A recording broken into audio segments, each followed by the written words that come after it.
Hello everyone, welcome back to my channel insight law. आज हम लेकर आए हैं लॉ ऑफ टॉर्ट्स का हमारा सेकेंड लेक्चर, जिसमें हम बात करने वाले हैं जनरल डिफेंसेस की कि जनरल डिफेंसेस क्या होते हैं, कितने तरीके के होते हैं। ये जो है हम आज की वीडियो में डिस्कस करेंगे। ठीक है, चलिए आगे बढ़ते हैं।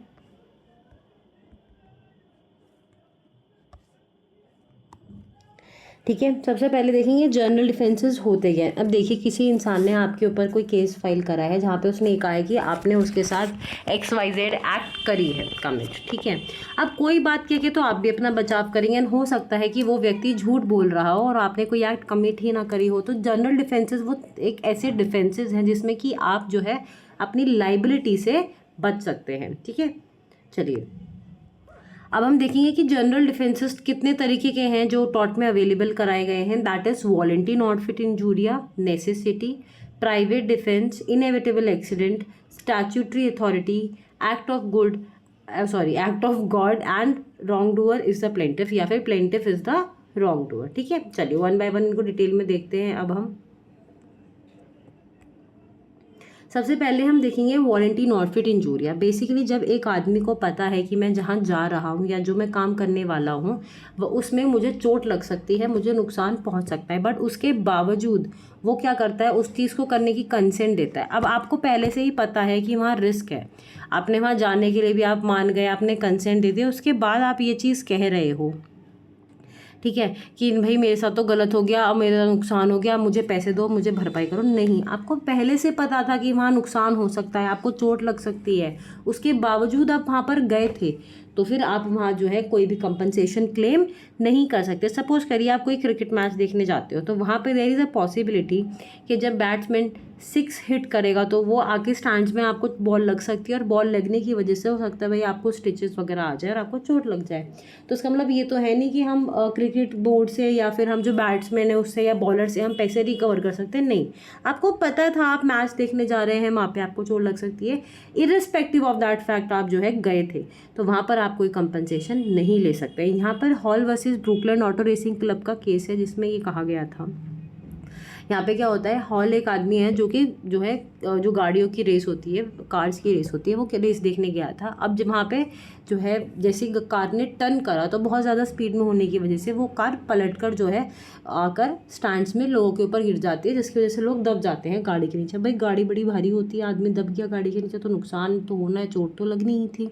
तो यहाँ पर क्या करता है, रेसिंग क्लब के ऊपर केस कर देता है। तो कोर्ट ये चीज़ कहता है कि आपको पता था कि आप जहाँ पर जा रहे हो वहाँ पे आपको चोट लग सकती है, स्टिल आप वहाँ पर गए, दैट मीन्स कि आपने अपनी कंसेंट दी, और अगर आपने किसी चीज़ के लिए अपनी कंसेंट दी है तो अब आप वहाँ पे डैमेजेस जो है रिकवर नहीं कर सकते हैं। यहाँ तक बात क्लियर है?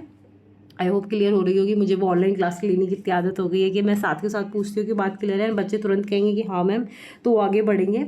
चलिए, मैं एक केस आपको बता दिया, दूसरा आपका पढ़ना आपकी जिम्मेदारी है, और आपको इन केसेस की ईयर्स भी याद रखने हैं। देखिए बेस्ट तरीका ये है, एक सेपरेट नोटबुक बनाइए सिर्फ केस लॉस की। ठीक है, सॉरी मेरी थोड़ी सी तबीयत ख़राब है।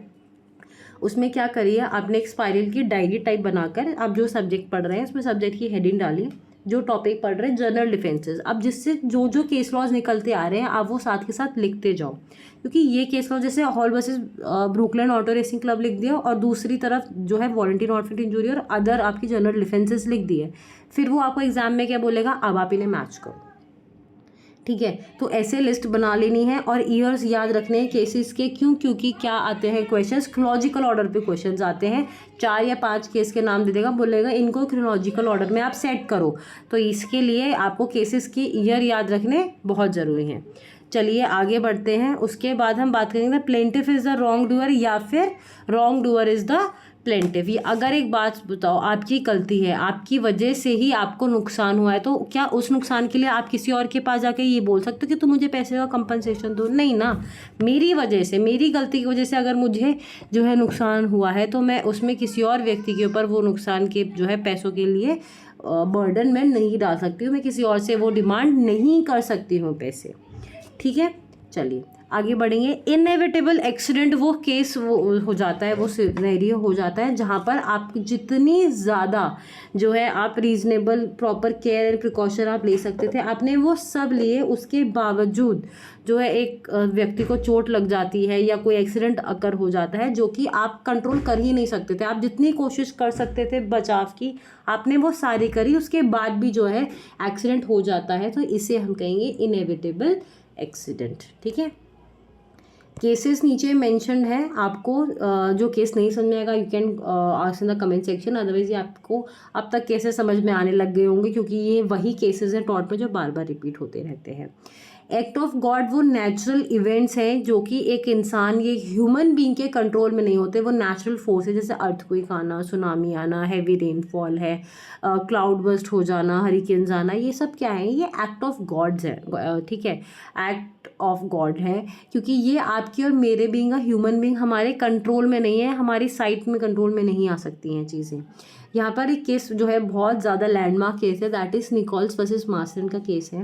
निकोल्स ने क्या करा था की थी एक जो है कोल माइन थी, कोयले की खदान थी, और मार्सलैंड ने क्या करा था अपने लैंड पर आर्टिफिशियल लेक्स बनाई थी। ठीक है, वाटर सेव वगैरह करने के लिए। अब क्या होता है, एक बार ह्यूमन हिस्ट्री की सबसे ज़्यादा, मतलब कभी उससे ज़्यादा बारिश तो हुई ही नहीं थी, इतनी ज़्यादा बारिश होती है कि वो सारा पानी जो है लेक्स से ओवरफ्लो होकर जो वो कोल माइंस थी, कोयले की खदानें थी, उनमें चला जाता है। अब जैसे ही उन पर पानी लग जाता है तो वो तो ख़राब हो जाती हैं। तो इसीलिए यहाँ पर क्या होता है, जो है अपने डैमेजेस को रिकवर करने के लिए मार्सलैंड केस फाइल कर देता है। तो निकोलस से कहता है ये तो एक्ट ऑफ गॉड है, एंड कोर्ट ने भी यहाँ पर क्या माना था कि हाँ ये एक्ट ऑफ गॉड है। क्यों? क्योंकि कभी ह्यूमन हिस्ट्री में उससे ज़्यादा बारिश हुई ही नहीं थी। सबसे ज़्यादा अगर मिनिमल बारिश हो रही होती जो हर साल होती है, उसी में अगर ये ख़राब हो जाता तो that would have been a different situation. क्यों? क्योंकि आप कोई भी चीज़ बना रहे हो तो वो इतनी तो ड्यूरेबिलिटी के साथ बननी ही चाहिए कि आपने क्या करा है कि भाई नॉर्मल बारिश हो रही है कुछ है तो उसको तो सस्टेन करे ही करे। अगर ऐसी कोई अननेचुरल कैलमिटी आ जाती है तो उसके लिए तो कोई भी व्यक्ति प्रिपेयर्ड नहीं हो सकता है। अब हम बात करेंगे प्राइवेट डिफेंस की। Private defence is basically a legal right जो कि एक व्यक्ति को मिलता है जब उसके साथ कोई ऑफेंस हो रहा होता है, तो वो अपने आप को बचा सकता है, अपनी फैमिली को। उसके सामने अगर किसी अनजान व्यक्ति के साथ कोई ऑफेंस हो रहा है तो उसको वो बचा सकता है और अपनी प्रॉपर्टी को वो बचा सकता है।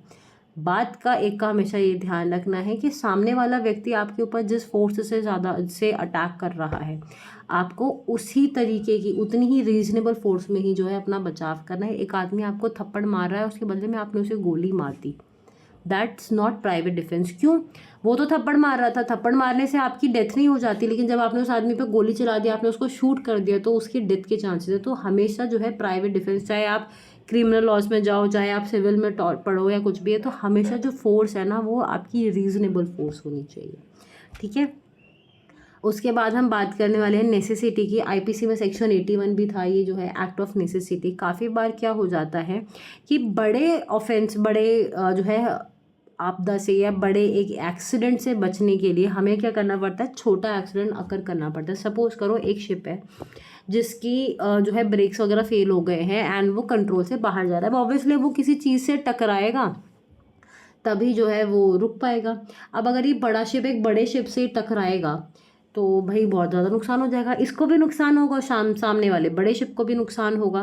वहीं अगर मैं ऐसा करूं कि मैं इस शिप को कोलाइड करवा दूं एक छोटी बोट के साथ, भाई छोटी बोट पे कम सामान होगा, कम पैसों की होगी तो कम नुकसान होगा।